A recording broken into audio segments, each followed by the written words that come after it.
Free fire গেমটা এমন একটা গেম যেটা যে একবার খেলছে সে বারবার খেলতে মনে চায়।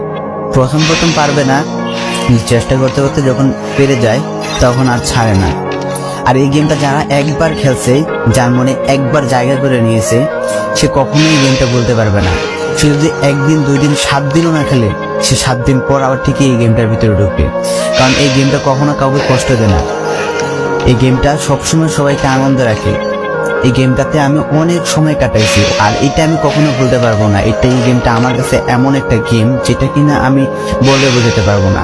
অ্যান্ড এই গেমটা শুধু আমার কাছে না, আমি মনে করি যে প্রত্যেকটা ফ্রি ফায়ার প্লেয়ারের কাছে অনেকটা ইমোশনাল টাইপের একটা গেম হয়ে গেছে। কারণ এই গেমটাতে বর্তমানে যে অবস্থা হচ্ছে, যে গেমে এমন এমন আপডেট দিতেছে, আপডেট দেওয়ার কারণে পুরো গেমটাই চেঞ্জ হয়ে যাচ্ছে। আগের ফ্রি ফায়ারের আগের মতো নেই।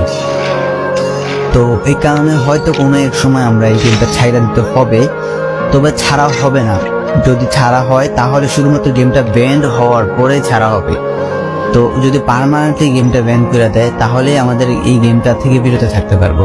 আর না হলে কোনোভাবে ছাড়া, যতই আপডেট আসুক না কেন আমরা ছাড়তে পারবো না। এই গেমটার প্রতি যত একটা মায়া জড়াই গেছে, তো এটা আমাদের পক্ষে ছাড়া একবারে পসিবল না।